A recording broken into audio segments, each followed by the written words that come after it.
নমস্কাৰ অসমবাসী ৰাইজ। আমি শিৱৰাত্ৰিৰ দিনা যোৱাকালি ঘৰতে প্ৰসাদ অকণমান দি চুবুৰীতে থকা বেলগছৰ তলত চাকি জ্বলাবলৈ আহিলোঁ। এয়া চাকি জ্বলাবলৈ লাইন ধৰিছোঁ দেই, ইমান ভিৰ।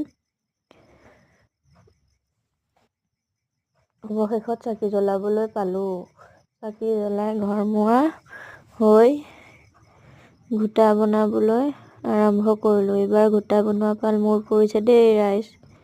নাজানো, তথাপিতো চেষ্টা কৰিছোঁ আৰু বনাবলৈ। এয়া ইমান ধুনীয়াকৈ উতলিছে ঘোটা। এয়া শাহুমা আৰু খুৰী শাহু দুয়ো মিলি পিঠাগুড়ি ভাজিছে, ৰাইজে পাচলি কাটিছে ৰাতি খিচিৰি ভোগৰ বাবে।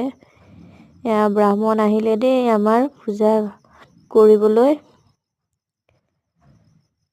এয়া পূজা কৰিব আৰু এয়া আমাৰ পূজাৰ মেইন মানুহ। সকলোৱে মিলি কাম কৰিছে। এয়া ভাঙৰ লাডু বনাইছে দেই ৰাইজ। খুৰীয়ে সকলোকে চাহ দিছে। পিছে আপোনালোকে কি কৰিলে কমেণ্ট কৰিব। শিৱৰাত্ৰি কেনেকৈ গ'ল। এয়া অঞ্জলি দিছে।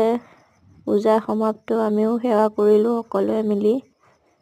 ভিডিঅ'টো ভাল লাগিলে লাইক কমেণ্ট কৰিব। Thank you, good night.